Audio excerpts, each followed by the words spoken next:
everyone, and welcome to Season 4 of the Eternal Ex-Wolf Pack Paranormal Podcast. And tonight, we have a team on that has been on the show the last 3 of them for Season 3. They were our part of the roundtable discussion, but we never really got to meet them. So tonight, we will be talking to David Salt and his team, the Heart of Illinois, the Center for Unexplained Phenomena, Hiccup. So let's bring them in tonight, and we're going to start off Season 4. Here we go. Hey, guys. Hello. Hey there. How's it going? I'm doing fine. How are you guys? Can you hear me? Not too bad. Not too bad. Staying warm out of the snow. Oh, if you ordered the snow, you guys can keep it. You know, I don't want it back. Definitely for sure. Over winter. Over it. Hello, Susan. Hello, Susan Victoria. So, you guys were a part of the roundtable discussions of the last few shows of Season 3. And tonight you're on here. We're highlighting you guys. Dave, are you? Yes, sir. You started this team. How did you get into it? I did it with James. James. Doc. Yeah. We just came together and decided. Well, he wasn't too sure about. And when I said I wanted to bring this together, he wasn't too sure he wanted to get back into it. He does a lot.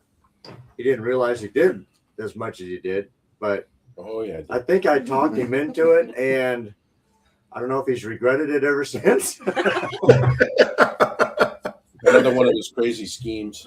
Wasn't there a lot of arguments about who's going to be president also? Yeah, it was the whole idea of, he's like, oh, I don't want to be president. 1, 2, 3, not it.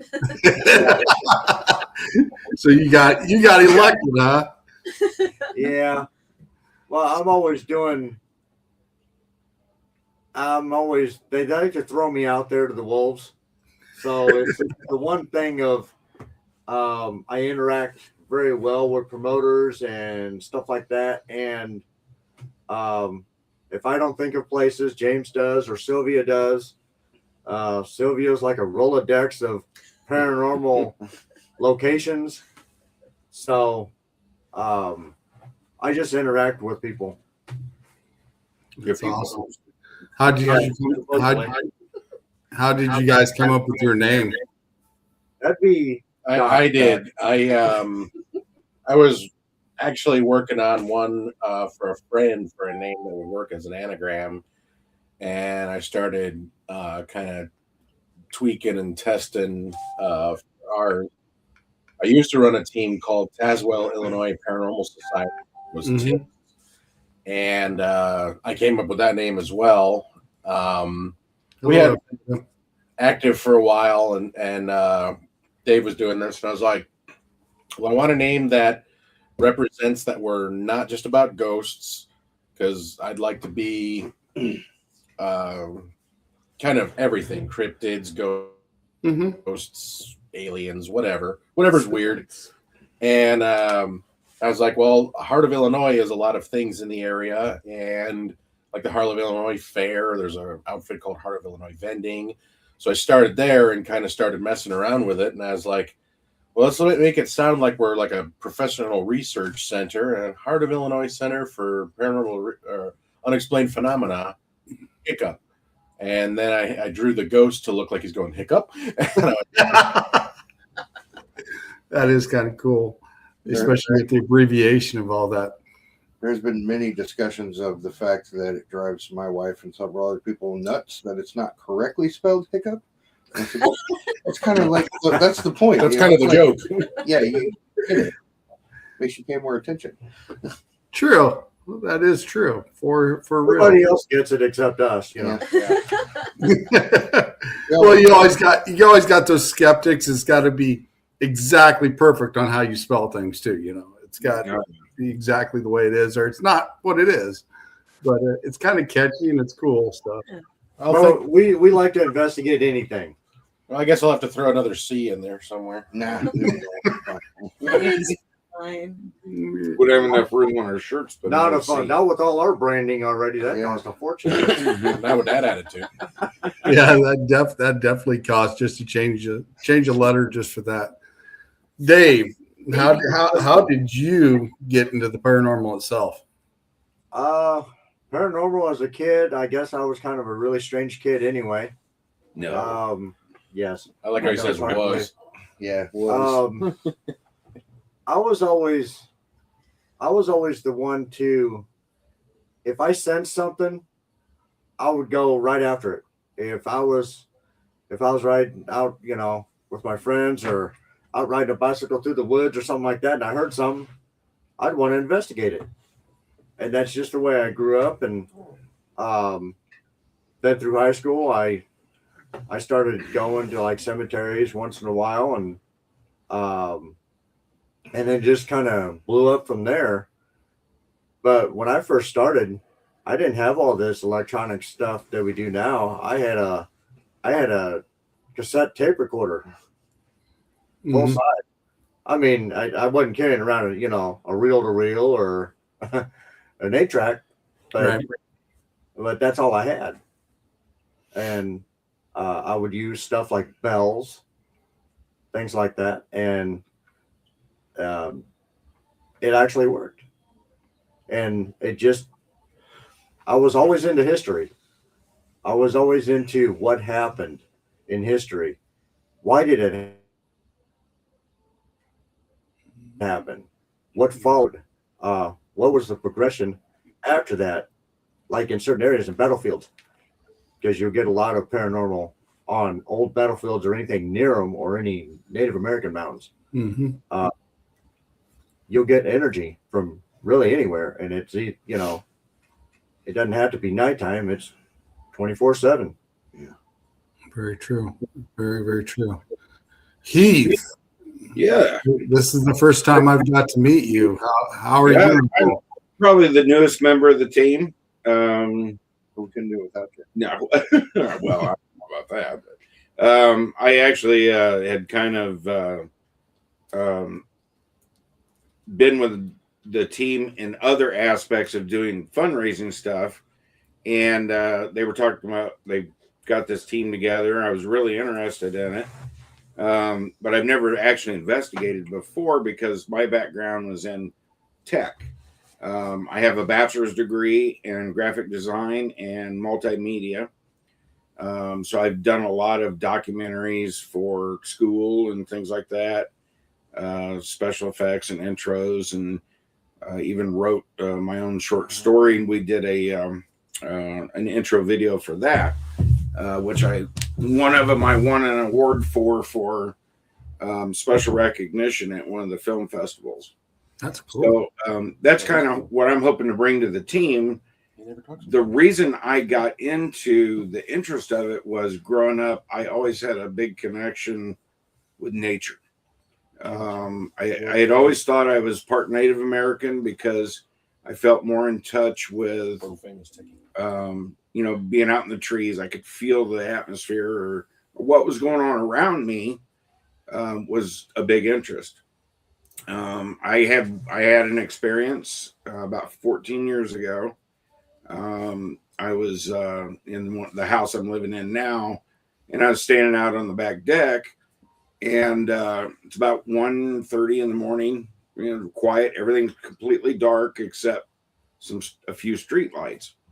And I saw a woman that was transparent on the other side of the lake, almost like she was skipping down the road. Mm-hmm. And as soon as she got to the street light, she just vanished. And I was just blown away by that. I had always had an interest in paranormal, watched all the shows. Of course, I was the guy sitting in the chair trying to debunk it. Right. Like, oh, that's probably just high EMF or, whatever the case. And I used to use FLAIR for house inspections a long time ago. So, I was a little familiar with how that worked also. But that's what got me into it. And I was really excited when the guys said, hey, why don't you come on and do our tech stuff for us? So that led to me buying my first kit last week or 2 weeks ago. And so I'm going to be doing on my first investigation coming up this weekend or next weekend, actually. Next weekend. So I'm really excited about that. So they haven't told you yet, right? I've been warned about a few things. Unfortunately, I am bunking with him, so I'm a little scared about that. Hey, Cameron. But yeah, it's so kind of this is my break-in investigation. I think there's a chili cheese dog. You know when you join a team, the rookies always get sacrificed first. You do realize.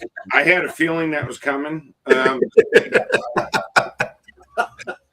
I'm sure there's going to be like, okay, guys, let's check out this room. Thanks, Wham, slam, block. That's what I anticipate. So Ruin the surprise, Sean. Thanks.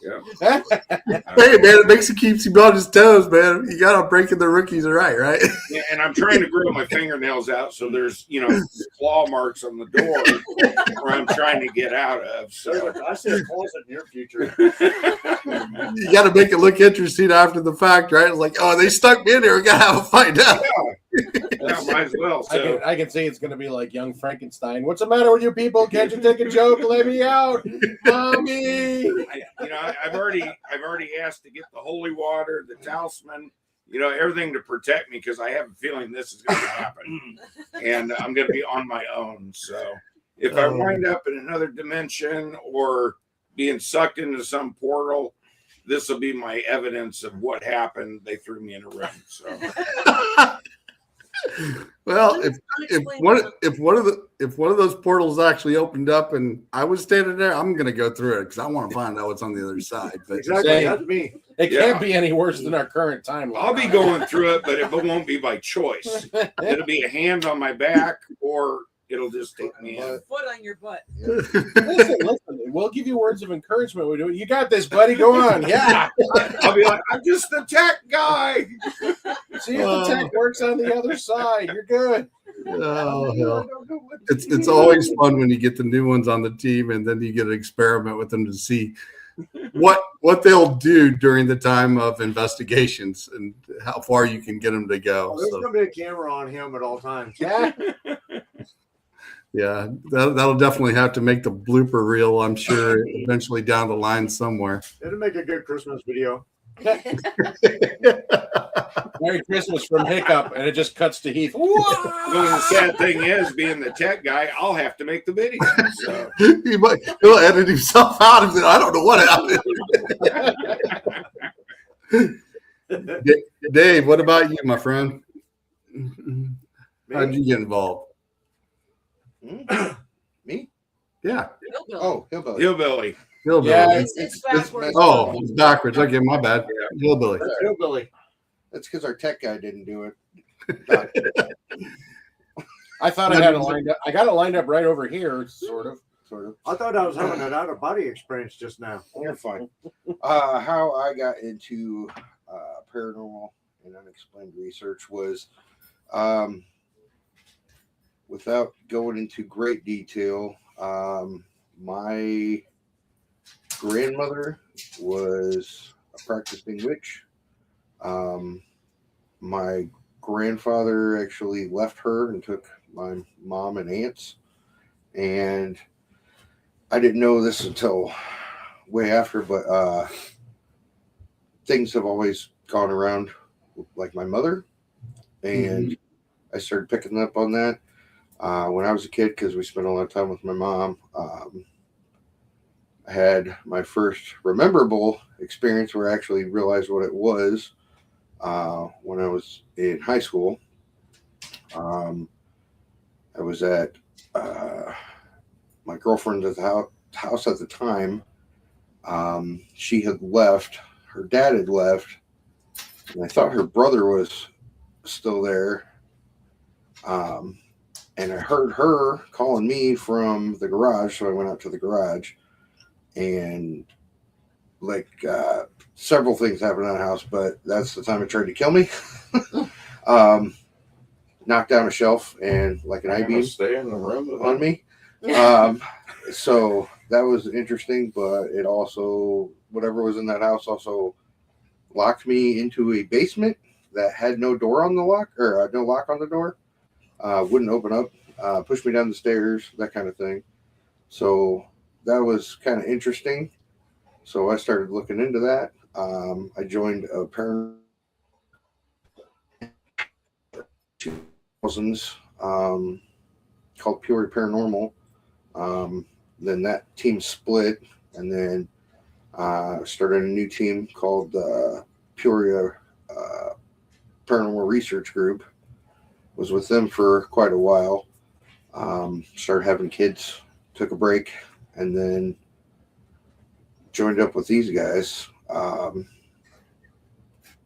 The reason that I like this team so much, not only the camaraderie and obviously we get along real well in the humor, but it's not just focused strictly on paranormal. It's like he said, with the cryptids and just anything that's unexplained.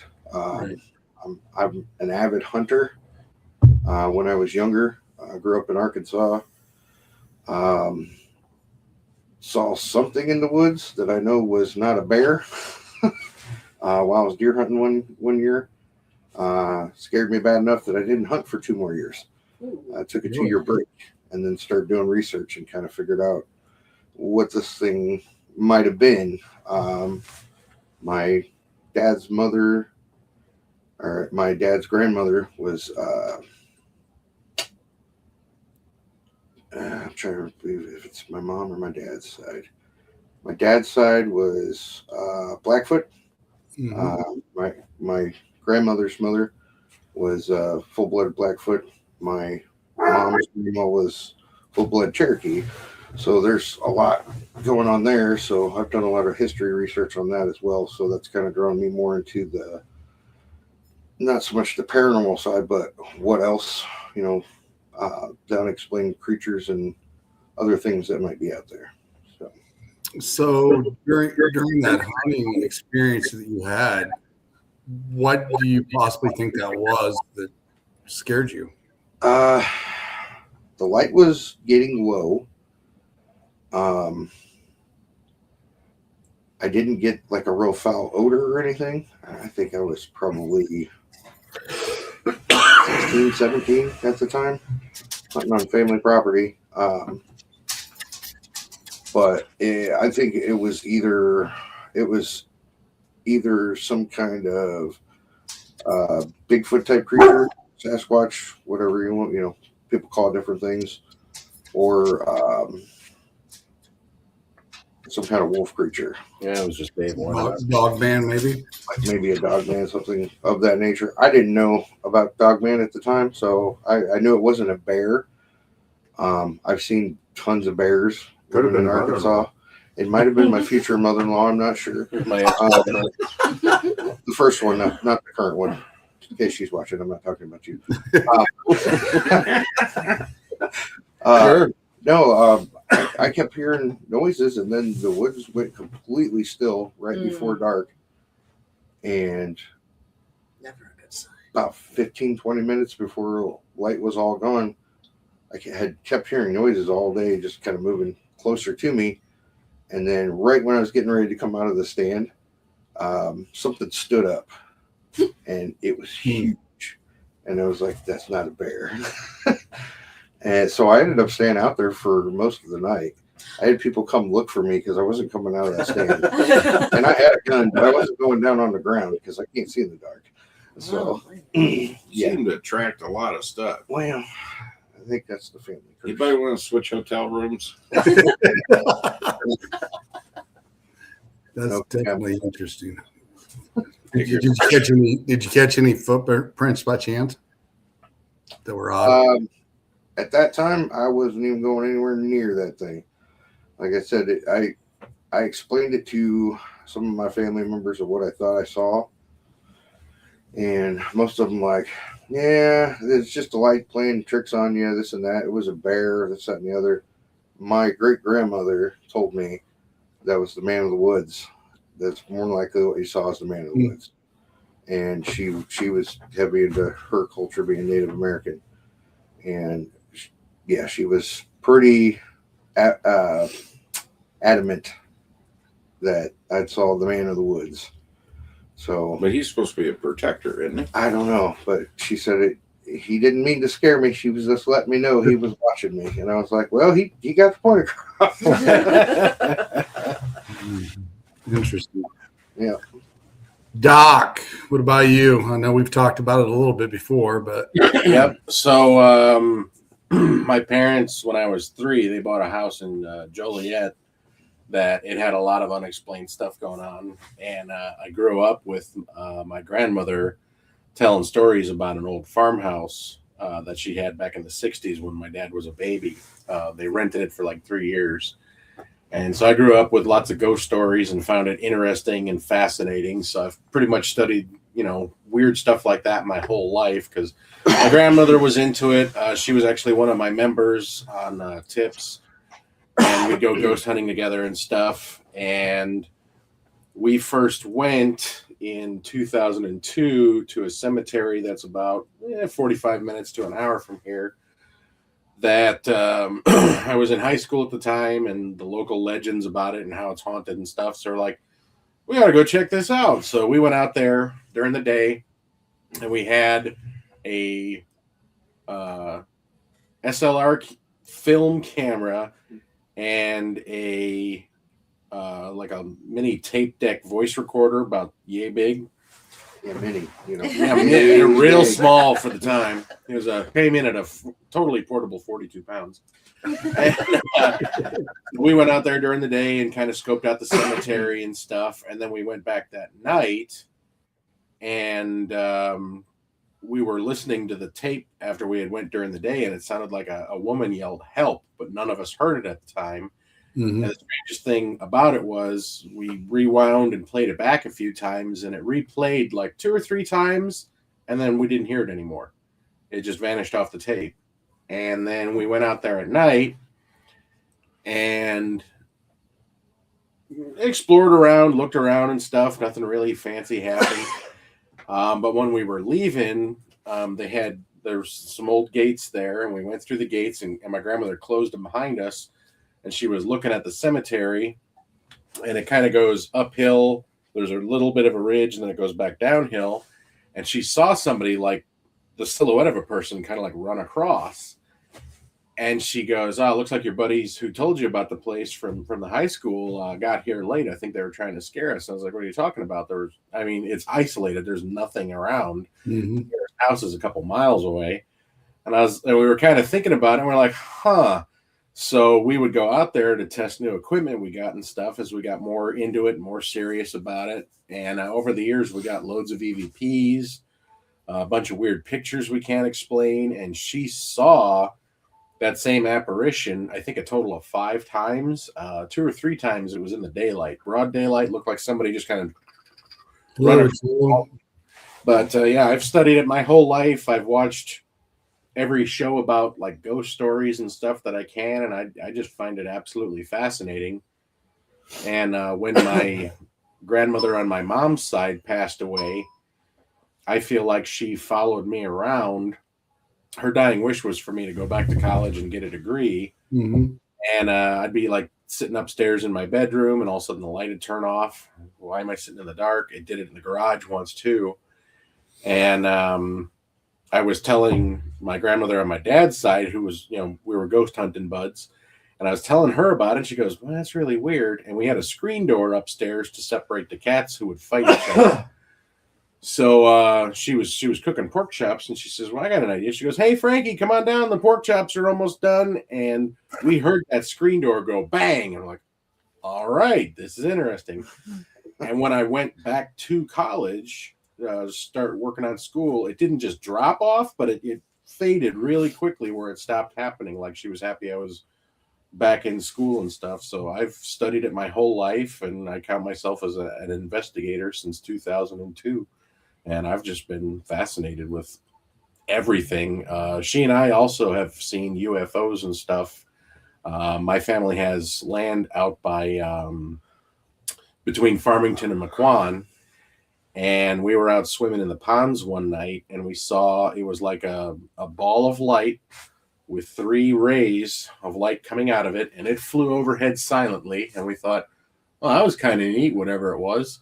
And then 2 fighter jets about 30 seconds later, they came overhead, full afterburners on, and they were losing it, whatever it was. And I was like, all right, that was interesting. So I've always been interested in the strange and unusual. So that's awesome. That's probably why we get along so well. Yeah.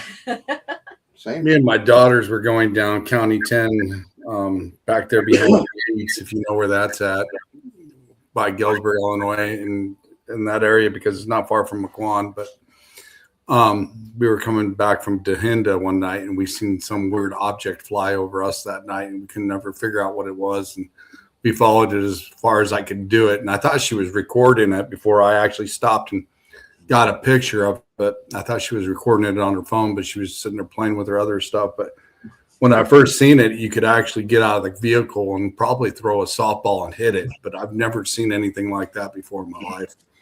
And about 6 years later, somebody verified it flew through Abington, Illinois, and black vehicles were following it and lost track of it. So that must have been where we picked it up.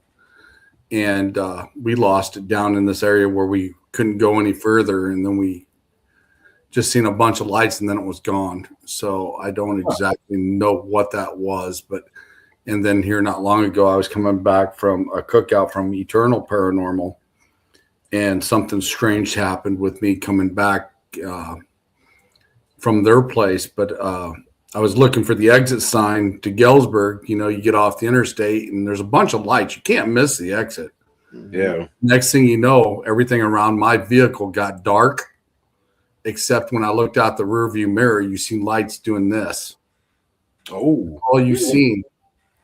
And for some reason, I couldn't see anywhere except just enough in front of me to see the lines on the road, but everything was black besides what was behind me.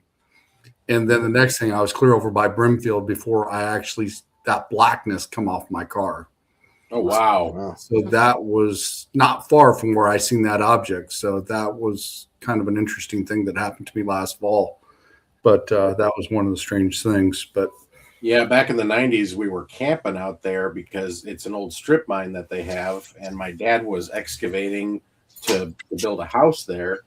And so we would just go every weekend and work on the excavating and then camp overnight. And we were sitting by the campfire, just me and him, just chatting and talking and stuff. And out there, especially back then, the light pollution from the cities was way, way less.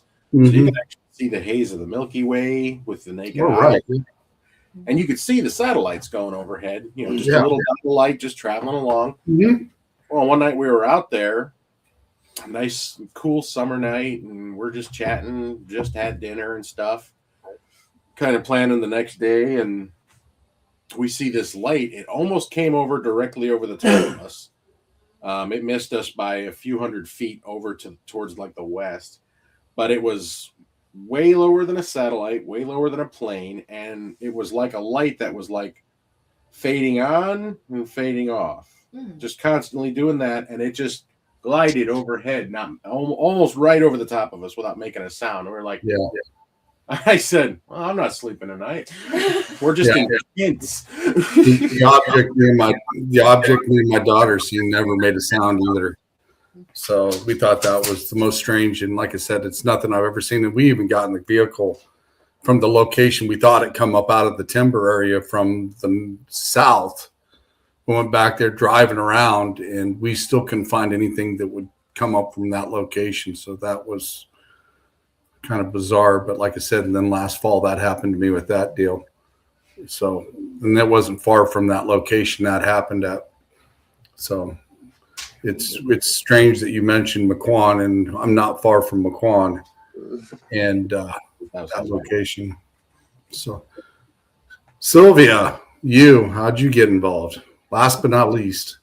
Okay, well, I have always been fascinated with the paranormal. I was, again, a weird kid.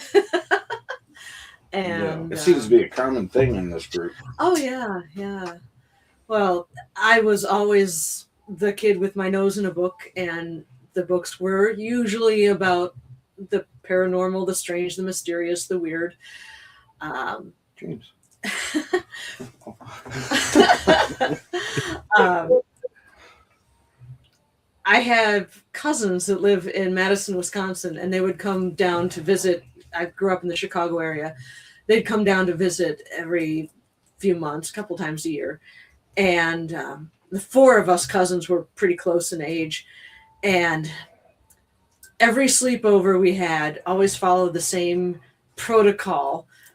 My cousin Carl would regale us, the four of us, with all the dirty jokes he had heard in the last 6 months or whatever. But then after he got done with that, and after we got done making him tell our favorite dirty jokes again, then the ghost stories would start. And I was just immersed in this culture of telling ghost stories. And growing up in the Chicago area, of course, I was just steeped in all of those wonderful historic ghost stories of that area. And my father was very interested in it too. And he's the one who gave me that love of ghost stories. And like I said, I always had my nose in a book. When I got to college, I decided, well, maybe I can try writing my own books. So I started writing fiction, started writing horror and romance. Fine line between the two, I know. And I never really got much traction with it. But, about 2009, I was contacted by a publisher who wanted me to write a book of true ghost stories. And I'm like, okay, this is a callback to my childhood. 10-year-old me would have just been astounded to know that I've been tapped to write this book of true ghost stories. So I did that, and I've just never looked back. I started writing my own stories or own true ghost stories. And it was through that I became a paranormal investigator, gathering material for the books, going out and meeting with members of other groups, getting their stories, and just sharing all this wonderful knowledge and all these wonderful experiences. And Doc and I were at Blood Moon Manor November of 2024. Yes, November 24. And we were exploring Blood Moon Manor, and he was talking about, I had been a member of a group before, and they kicked me out because I was too weird. I swear that's what it was. You'd have to be seriously weird for that to happen here. Yeah. They just didn't want to be in a group So with I had world just- famous authors. Yeah, I was so Traditions. intimidating. Yes, I was so intimidating to him, I guess. But I'd been a lone wolf for a while and just playing with any group that would let me tag along.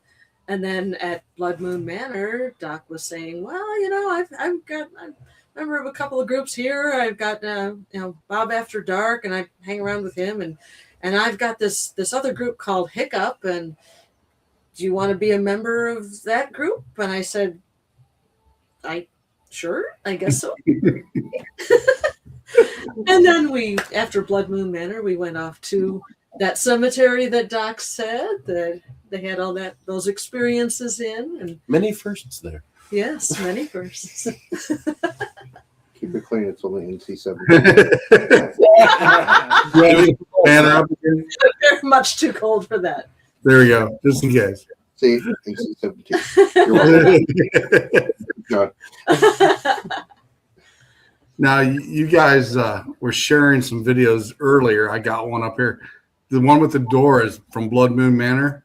That's from Whispers Estate in Mitchell, Indiana. Mm-hmm. And the owner of the place, he does rent it out for ghost hunters and stuff. And there's a lot of stories surrounding it. And while he was giving us the tour before he left, because he just lock the door when you're on your way out. Okie doke.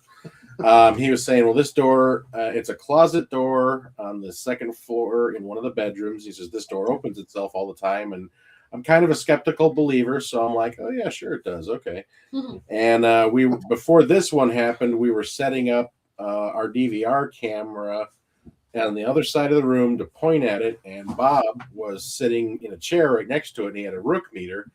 It starts blinking and flashing, and the door just kind of clicks open. And I'm like, all right. So I tried to debunk it, opening itself. I jumped up and down in front of it. We walked past it, and I tried looking for any sort of like remote trigger mechanism, thinking, well, maybe the owner of the place is doing a gimmick. Could find nothing. So I was like, okay, I've got all explanations eliminated that I can think of. And I headed up the stairs here with just a full spectrum camera in my hand when this happened, and I kept my composure, but only just. All righty, here we go. It spooked me a little, honestly. Well, that's the end of the clip. I'm going to take a closer. Too late, I'm already upstairs.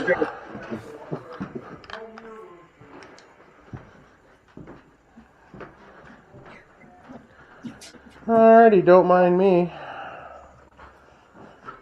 Holy moly. You can see it so clearly in the mirror. Yeah, you can see it in the mirror. I wasn't even close to it. I wasn't touching it. Okay, that caught me off guard a little bit. It just opened. I walked up here and I said, don't mind me, and I heard click, click, whoa!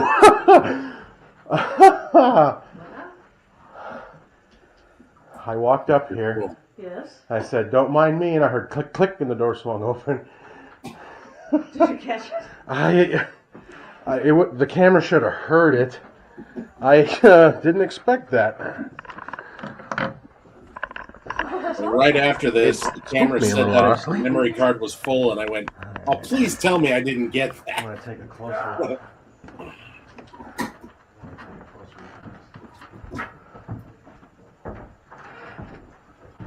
Guys? Yeah. I don't see anything. I walked up here. I said, don't mind me, and I heard Didn't open though? it did open. It all It all opened the way? itself, and I heard the bell ring. Before you got in or after you got in? I was standing right here, so I might have blocked the camera. So I was standing right like here. I was going to set this camera over here. I said, don't mind me, and I heard click, click, and the door started swinging open. It spooked me good. I won't lie. I was not expecting that. I really wasn't. That's actually pretty cool. I mean, to be able to catch that on the camera and nobody's around it, and you, like you said, you sit there and debunked it. Yeah, I was looking in the keyhole in the doorknob. I also studied the door jamb, trying to figure out where there's some wires and a magnet in the door jamb. I couldn't find anything. So, go ahead. Story there. You noticed that right when Doc was setting the camera down, you saw Sylvia kind of come in frame. So in that frame before the door pops up, and you can see like a bright light from the other side. Yeah. That's an IR light, and we had all these cameras that were wired just running throughout the whole house. Right. So at one point in the evening, so my memory card was full, and I was like, "Oh no!" So I ran downstairs, put it in my laptop, and started the long transfer. And I was watching the screen, watching everybody on the cameras. So the whole night, it became a running gag because everybody in the group that was there, it was our group and another group with us, very large place. If you ever get a chance to go, I recommend it. It's an awesome place. It's a beautiful house. And it's super cool, pretty active, and very steeped in history. But the running gag was everybody in the investigating group, besides one person, Sylvia, got to experience the door coming open, whether it was right there in person or watching on these static cameras that we had around the whole house. Right. So it got so bad that every time she would go in there, it was like, no, I'm not doing it for her. She was in there for over a half hour at one point trying to get the door to open. That was right after that clip. I sat there on that bed, that 4-poster bed, and I talked and I begged and I asked and I asked nicely and I pleaded and I cajoled and for about half an hour, and that door stayed stubbornly shut. I said, fine, I'm just going somewhere else in the house. And I went down those stairs that you saw in the very beginning of the clip, and as soon as I reached the bottom of the stairs, I heard Doc from the dining room go, the door's opening again. I I was just in there. So the whole night, we were breaking up in teams and investigating. I spent the last part of the night watching the static cameras and kind of communicating with people. Hey, I just saw this happen. Hey, I just heard this from this area.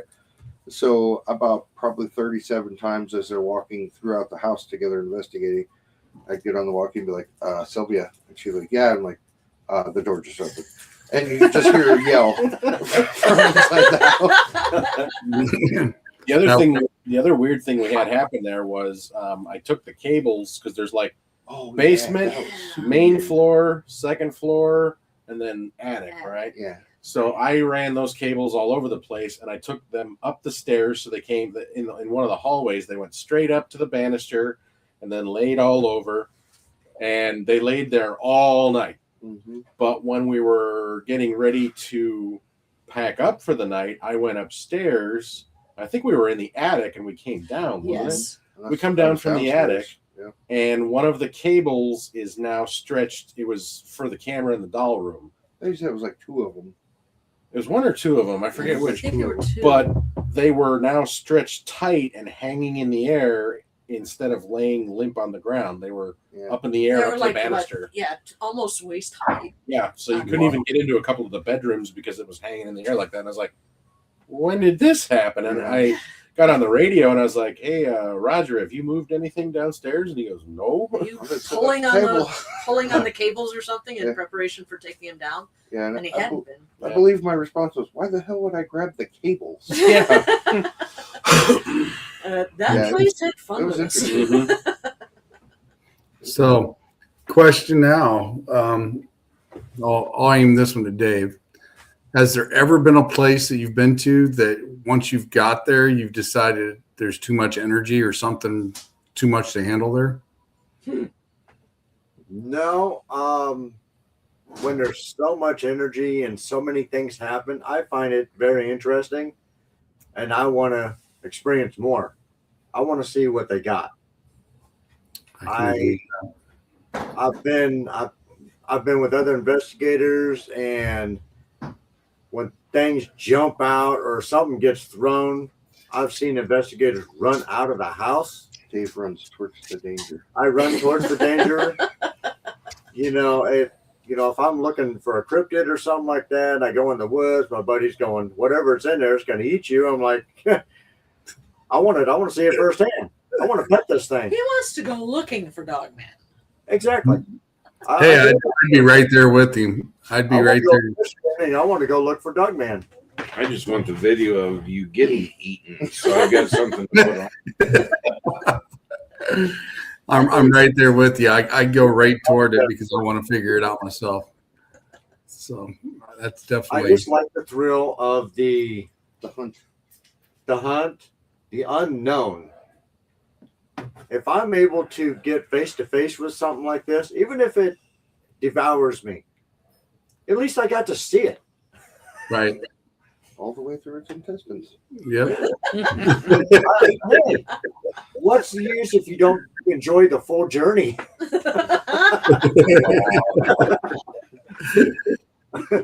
I agree. Like I said, if a portal ever opened up in front of me, I'm walking through it. I'll make my little video cam, say, hey, if I come back, I'm coming back, but otherwise I'm going through. I want to know what's on the other side. I mean, I've been in woods before where I've seen two trees that were growing up right next to each other. You could tell they were extremely old. On one side, not in the middle, but on one side it was clear vision. This is right before dusk. But on the other side, clear. Right in between them, blurry.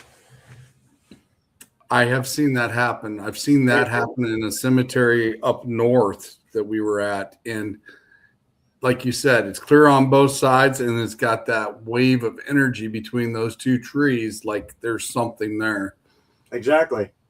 I was tempted on throwing a stick through it and see if it hit on the other side, but I was unsure if something was going to throw it back. Or a tree.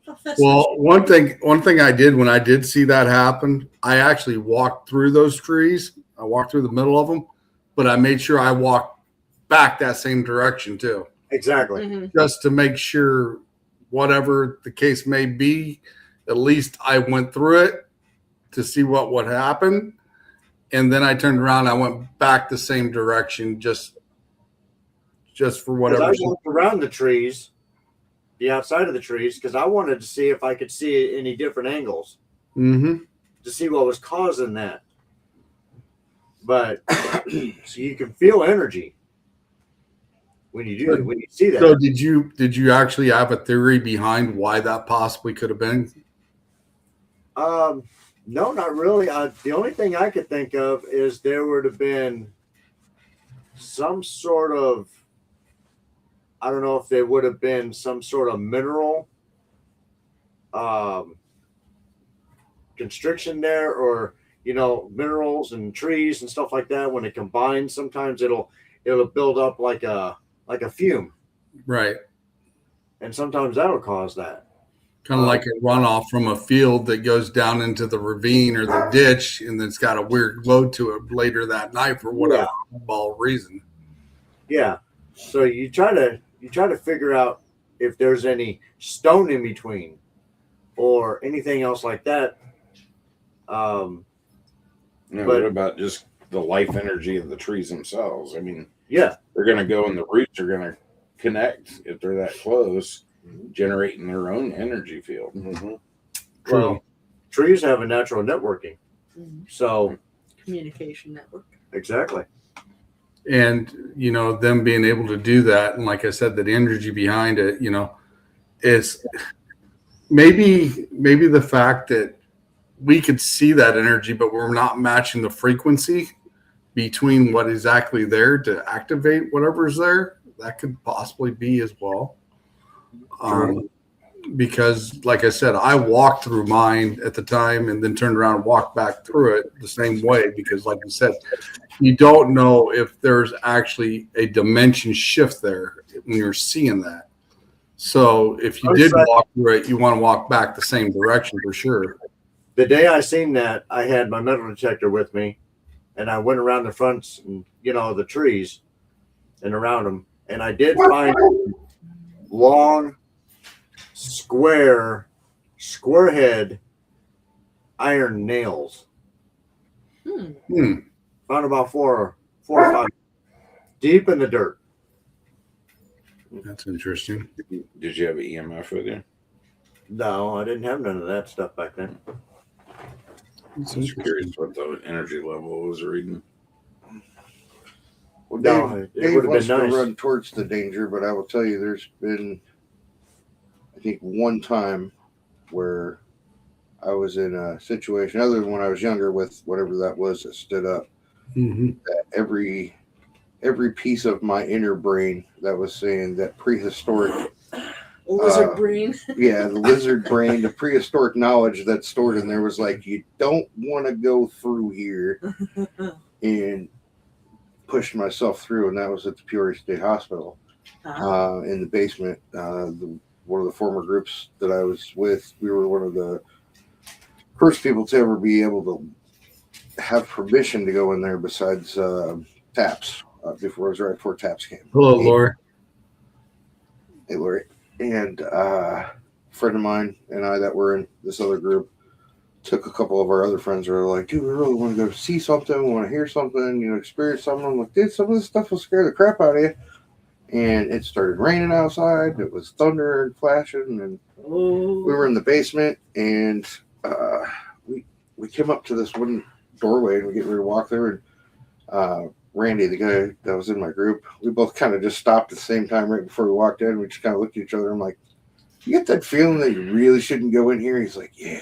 Out here, we can't puss out now. Now, was that leading in from that big room into the smaller room, or was that into the big door into the electrical room? So the small room in between, where it's been some years. I gotta think back. So the small room in between, you come down, you go around, and then there is the little narrow room that's got like the built-in bench in the wall. There's another doorway at the other end. You walk through, and that's where they had the stairs that went down into the tunnels that were blocked off with all the concrete chunks. Mhm. It was walking into that room. Okay. And it was like my prehistoric brain was saying, there's something in there that's going to kill you. And you might want to stay out of there. But we're like, no, we brought people. We got to come down. As you walk through the doorway, it was a complete energy shift. It was just completely calm and peaceful on the other side of the doorway. And I'm like, yeah, that was something with us. Yeah. 100% for sure. When I'm with somebody, I'm fearless, but Except for when they turn off the light.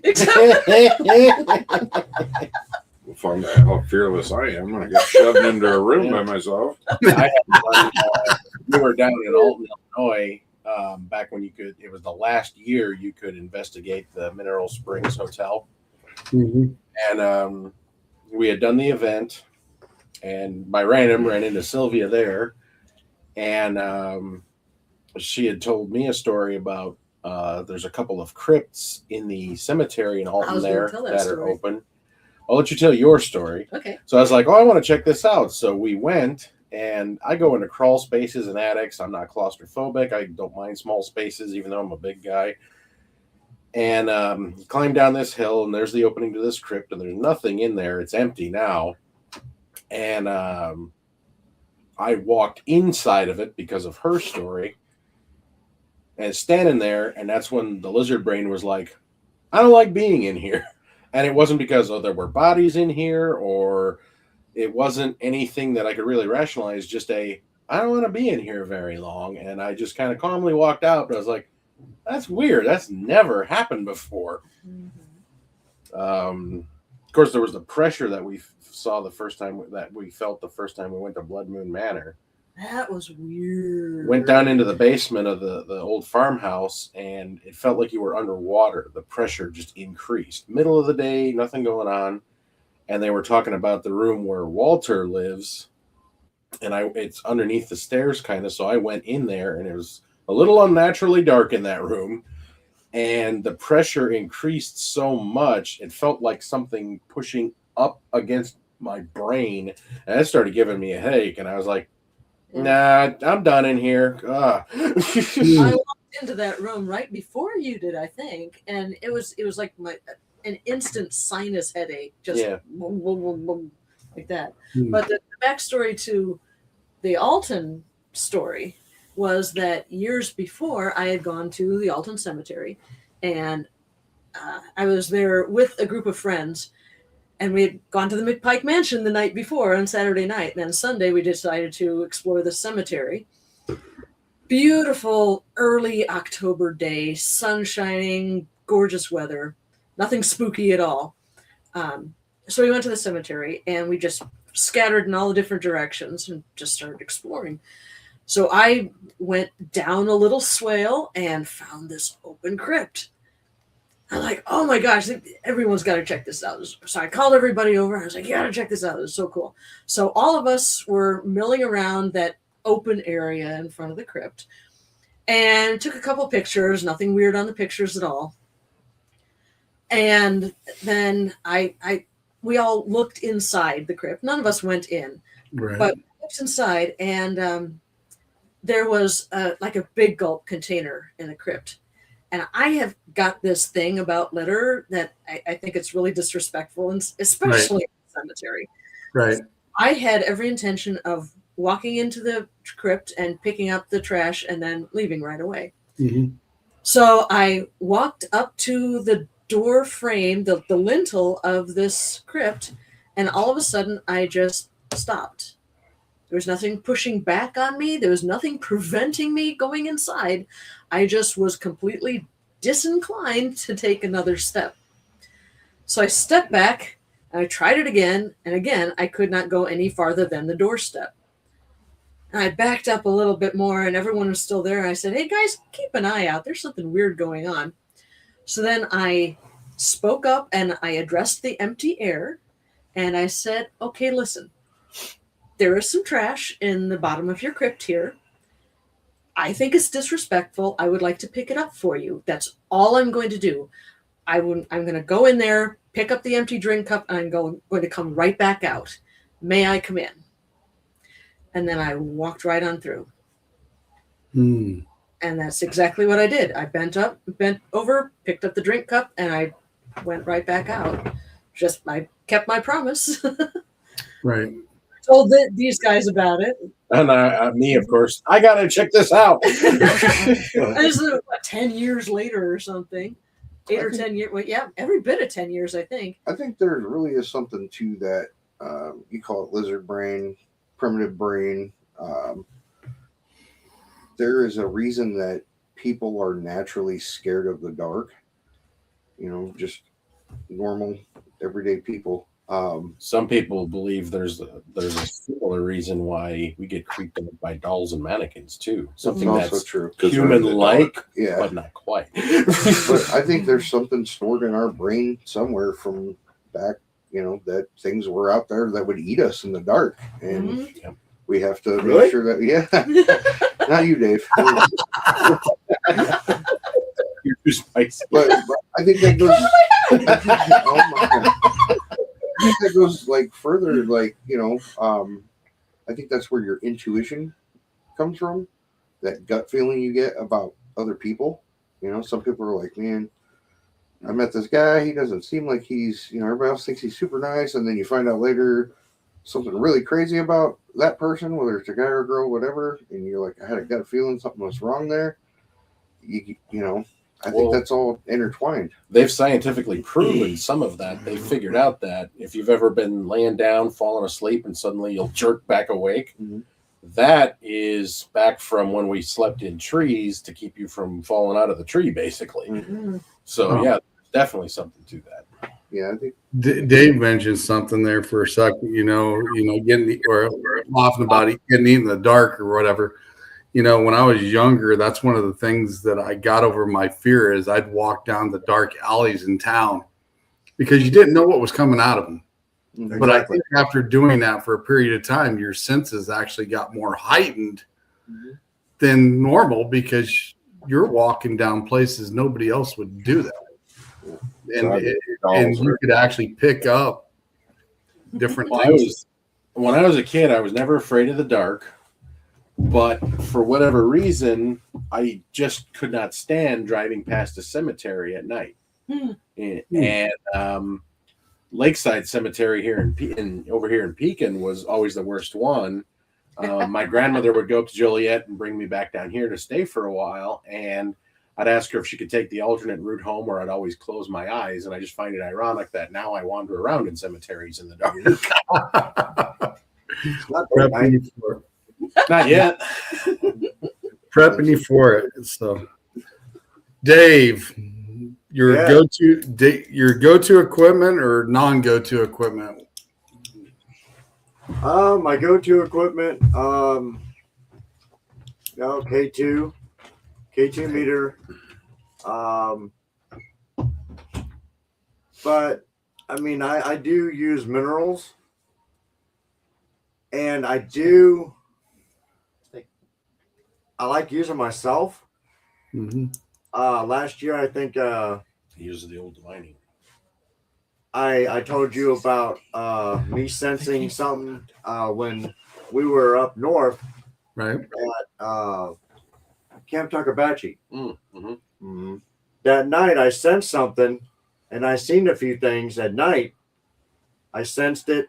I opened my eyes. I'm looking around, and I sensed it. And that next morning, I tell Doc that there's something here.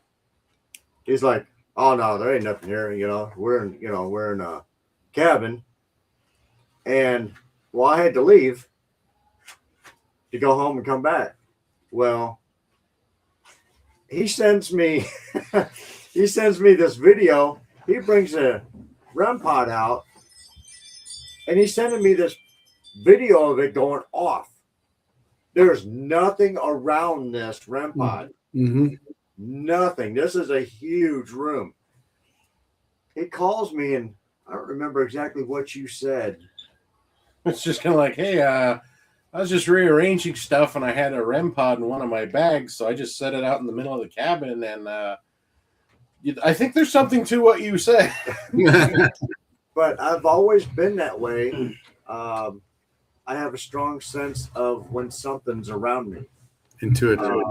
when something's going to happen, or I see almost like a forecast of something that could be avoided. I can agree with that. I don't know if it's a sixth sense or, well, sixth sense. I really don't like a sixth sense. It's not even a dime, but Yeah, I'm One of your hyped up senses anyway. For sure. but I like using myself sometimes as a trigger object if I can. Mhm. K2, but I've always liked using candles. Let's see, voice recorders. They work well, Mhm. work very well. I've been running sound for 30 years, so I've heard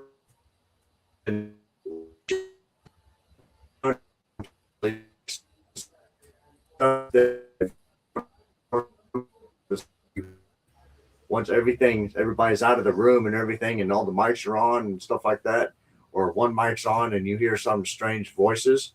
That Mhm. kind of creepy, but it's also interesting. But at those times, you don't really think about that kind of thing until later on. You're like, "Oh, I missed an opportunity." True. So you get kind of caught up in the moment. But yeah, the K2, the voice recorder, stuff like that. Hillbilly. You're new. Or I was gonna say, hang on, son. I rearranged your name, so now I'm going off there a little bit. You're new to the team. Do you, besides being a tech and etc., do you bring any physical parts to you as I mean, empath? I think for me, Wild syndrome.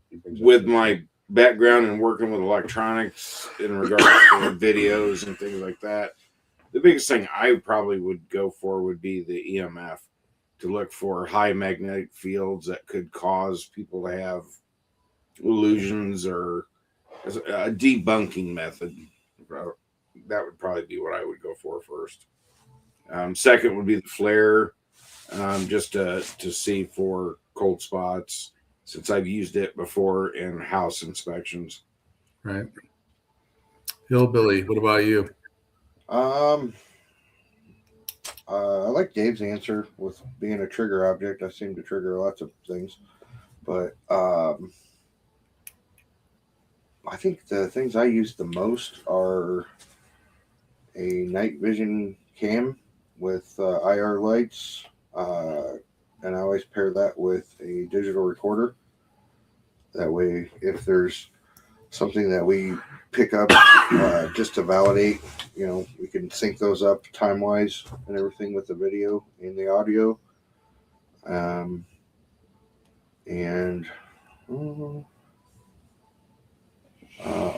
The little cat balls. I like the little light up cat balls are cool, Mm-hmm. but a lot of people were like, "Oh yeah, the little wind would make those go off." And say, "Okay, yeah, if you're in a house, where's the wind going to come from?" But I always couple those with the static cat balls, just the little plastic ones with the bell in them. If that thing starts rolling around the room, there's no way the wind did that, Right. And then probably laser grid. I like that too. Cool. Doc. Excuse me. Cameras have always been one of my go-tos. We've got some stuff on film, video. Dang, excuse me. But we've got a lot of strange pictures and stuff. And then for like more personal experience equipment, I like using dowsing rods. My dad is a dowsing witch. He actually found the water to do their well for out of their place and stuff. Right. So I have a natural talent for dowsing rods as well, but I like cameras.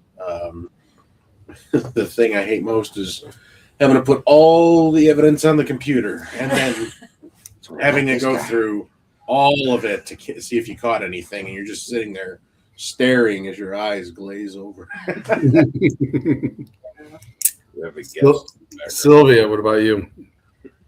Well, as Well, far right as now- equipment goes, I really appreciate the fact that we have little bitty recorders now. I've caught some pretty good EVPs using recorders. I do like dowsing rods. I come. C-17. Right at the bottom.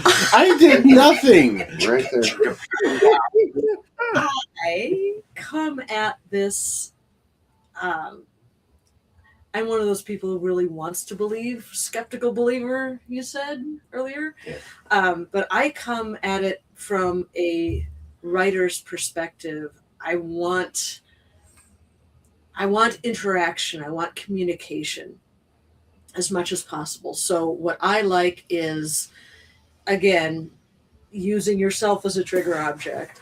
I have put on a lab coat in hospitals. I have worn a Civil War dress on battlefields in Gettysburg. Me too. Things like that. Sorry.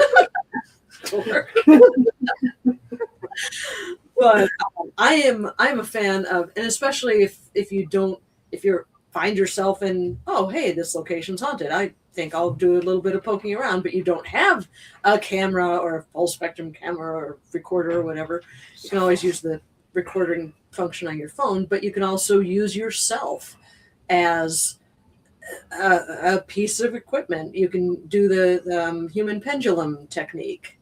I like that. I like using my own intuition, my own senses to do the investigating. One thing I really appreciate about the way she goes into an investigation too is she really leans heavily into that the history of being a historian, where she's like, why are these spirits here? Who are these spirits here? What's their story? And kind of alluding to what would cause these hauntings, and it really helps open up your perspective a lot. It's really great. Yeah, that's the other angle I use, is the history angle, and it's something I'm very, very interested in.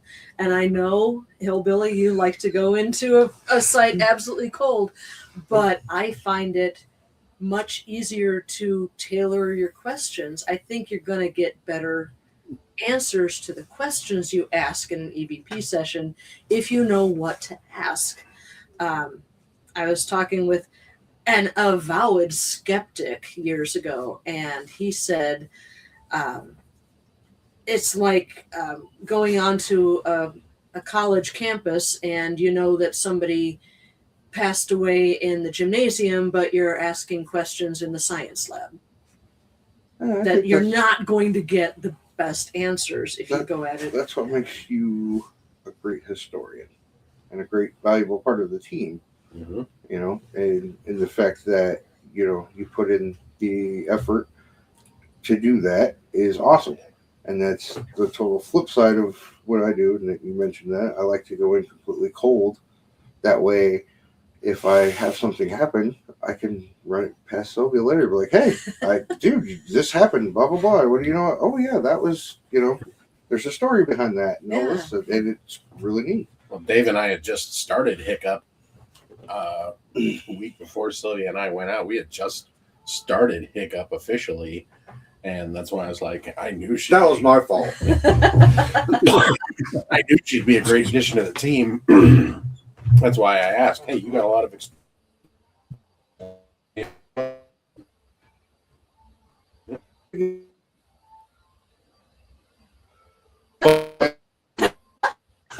But also here.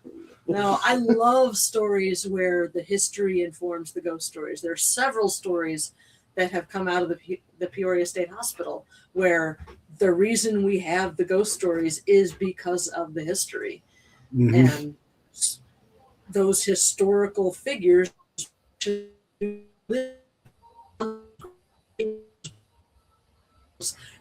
as spirits in the buildings, and I think that's wonderful. Well, it adds the human element. They were people once, they're not just bumps in the night, shadows moving and stuff. these were people too. Yeah, And they not have a just story to be disembodied told. voices. Yeah, they had a story to be told. Yeah. So your research on the ground of somewhere that you go and investigate, and if you find something, it validates that even more because you've done the Absolutely. background research on it. And that's why I like having Sylvia with us, is because, like I said, I go in completely cold. I don't want to know anything about it other than they say this place is haunted. Like, I'll stay outside for the tours and let them do the tours, and then I'll come in afterwards. Yeah, but there's a good reason for that too, because you don't form a bias. Exactly. You don't say, "Oh, well, I know this is here or there," so it makes whatever you capture that much more genuine. Yeah. It's always nice to have someone on the team that goes into it with that attitude too. Like when we were at Billy Creek Village and you were outside filming and you caught that kid standing in the schoolhouse. Yeah, that was crazy. I thought it was just somebody working there, but it wasn't. Yeah, The guy's like, no, there's nobody else here. I'm like, oh, well, I saw somebody. I know being the lead of a team, just like Dave is, and the fact of learning about the location before you guys go in because of the safety of things. But I also understand the fact of, like Hillbilly talks about, because when I was on my old team, I didn't want to know when I walked into a place. I wanted to feel what I felt when I walked in. And the lead at the time was the one that did the research before, but now I do the research before I go in, because then I let my team or whoever's with me, and I'll compare what they got to what they found plus what I felt. And I think the fact of going in raw for me is a lot better, because then I don't have a bias of what's going on in there. So That's why I do it, is because I want to have just a general knowledge of, okay, like I said, this place is supposed to have some kind of activity. Okay, well, we have somebody that knows pretty much everything that could be known about this place. So whatever I can pick up and compare it to what she knows, if it jives, that's awesome, because that gives credibility to the stories and a haunt. right. The other thing it does is, if I get nothing, that doesn't disprove anything, but I go in there cold because I want to be skeptical, because whatever we do get going that way, like James said, it just validates it more. It's more genuine. Mm-hmm. They say, well, you knew about this and da da da, because it's like, no, dude, I didn't want to know. Well, I still love the stories, but I do too. I like whenever them afterwards. Whenever I go into a place, I still have the attitude of, okay, prove to me something weird is here. Yeah. Prove to me it's not just us investigators; it's something else too. Yeah. That's why I'm very hard nosed on, if something happens, I want to stop right there and try to debunk it. If we can recreate it, great. If we can't, okay, what does that mean? What are all the factors that are going on at this particular moment? Because we're not going to be able to recreate this exact environment once we leave here. Yeah. Right. So, And on the tech side of things, when I'm reviewing the video, I'm going to be looking for things like lens flare, stuff like that, that somebody might say, oh, that's an orb, when in reality it could be a car outside hitting the window and reflecting. Right. So Exactly. I can understand that. Well, guys, we are about 13 minutes over the hour.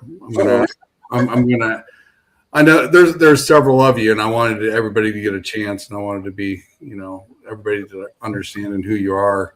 I had to stand up. Thank you for that, Sean. It's been awesome. appreciate it. Yeah, thank you. But I am going to ask one more question before we all go. What's one thing you recommended all these new teams that's coming up that like to go to places that, how do I say, stir up the stuff and then clean? We got to clean it up. What would you recommend they do different?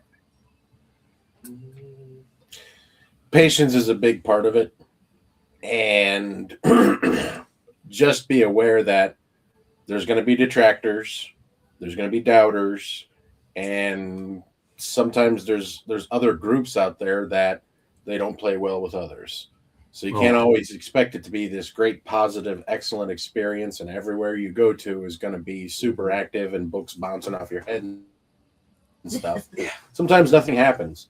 Sometimes people are jerks. Patience is a huge part of it. And when you do meet others who are collaborative and open and chatty, make connections, make friends with them. No doubt. I definitely agree with that. The other one is when you go to these places, a lot of people just charge right in. Always set yourself up before you go through the threshold with, your protectors, your Mhm. spirit protectors, whatever you use, a talisman, if you use a cross or something like that. Go in with a clear mind. Because some of these people are going in with doubt, and then they got a lot of stress and everything in their head, and bad energy will always feed off that, no matter if it's good inside. But too much bad energy coming in can create a bad energy Oh yeah. within, and that's what it'll feed off of. So, best information I can give is just go in with a completely clear state of mind before you go in. That way, you're going in with not evasive thoughts. Right. Yeah, And dragging bad stuff into compound on top of it. Right. I would. I'm sorry. Sorry. I think you said something about stirring a bunch of stuff up and then us having to go clean it up, kind of thing. Yeah. I think probably for new teams, do your research. Don't just walk in there with a spirit board, trying to open portals from a book you found in some archive or something. Or a cabin. Really do your research. Take it seriously. It is not a game. I've said it before. When you start trying to look into the eyes of evil is looking back at you. Oh, So yeah. it's real easy to bring stuff here. It's real hard to get it out of here. So if you're going to do stuff like that, do your research. Like Dave said, make sure your head's clear, keep some form of protection on you, and just go in there with an open mind and know that, bad things can happen if you mess around and take it too light.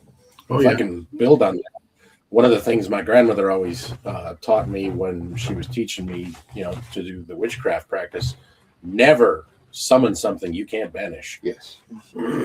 I definitely agree with that statement 110%. Yes.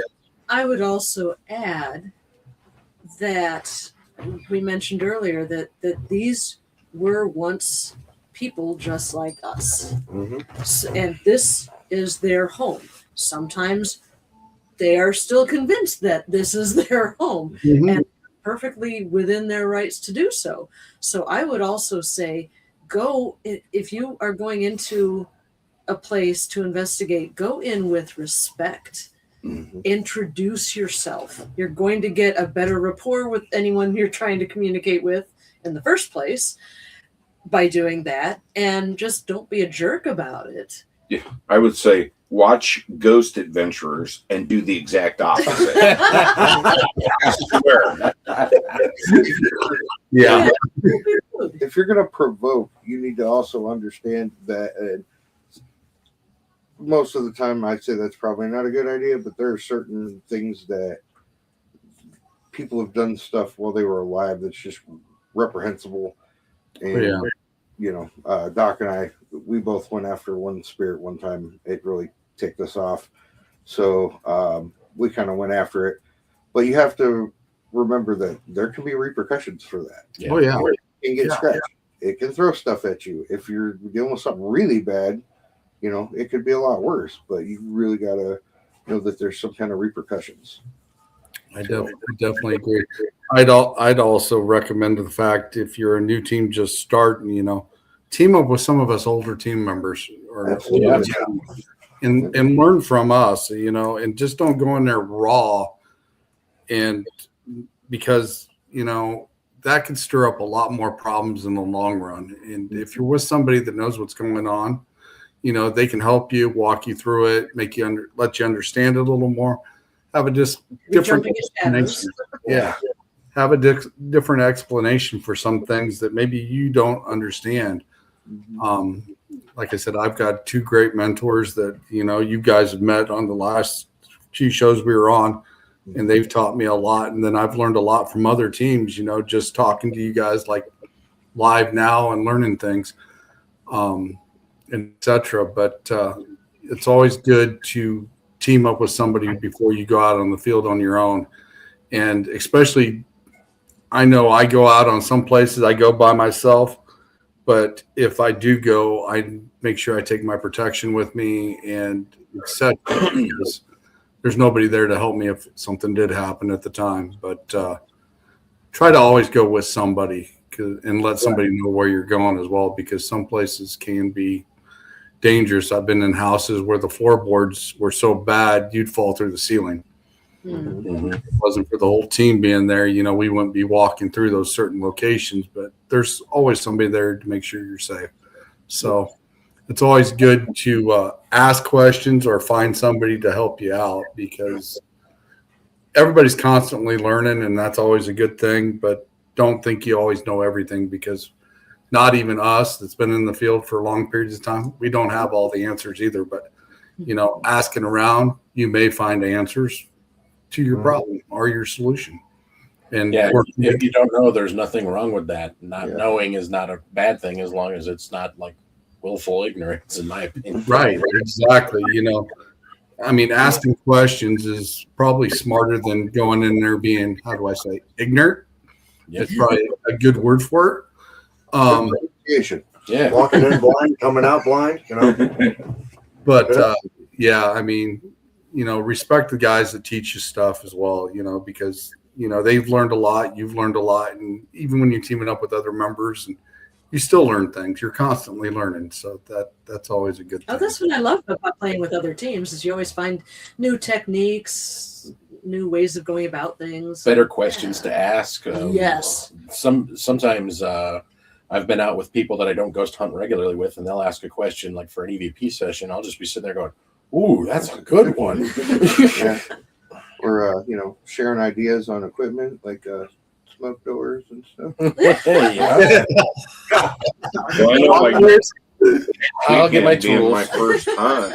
The biggest thing I'm going to be doing is looking, learning, keeping my mouth shut, asking questions, and just this is going to be my.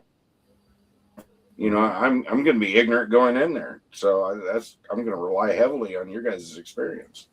And if anybody's got any questions, contact us. if anybody's got any questions, they can look us up on Facebook, or if they want to meet us in person, we will be at the Franklin Lodge February 7th, next Saturday, from 10 to 4, isn't it? 10 to 4 in Alton, Illinois. It's We'll be the at dead of, Franklin Lodge from 10 to 4. yeah, it's the Dead of Winter Conference, and it is a fundraiser for food pantries. Food banks. So if you bring something for the food drive, you get in free. Yep. So I can't eat it, is what you're saying. I have to donate it. Okay. You can nibble on it. You can nibble on it. Just wrap it back. No. Like we told you before, if you bring a can of food, you got to open the can before you eat it. Okay. I'll try to keep that in mind this time. Yes, you can in person. But you're more welcome. Anybody that's willing to, if they want to come up and talk to us and talk technique or whatever, we'll have a lot of our equipment with us. We'll have some merch. I'll have my books, and we're sharing a table. I've got my books there. We've got the hiccup stuff there. And yeah, we'll all be there, available to answer questions. Yeah, we will talk your ear off like no other. Obviously, we have terrible dad jokes. Wonderful. We're always there to meet new people and share experiences. And photo ops with Hillbilly. famous president. But I'm definitely looking forward to teaming up with you this summer when we get a chance. I know three of us, or actually should say 4 of us, can actually do some energy work. And I'd be interested to see what happens when we get together and do some energy work at a location and see what comes up. That would definitely be interesting to see. Because I've actually gotten, like I said, I've gotten pictures of one of my former teammates when we were doing energy work, and you can see things going between us and each other.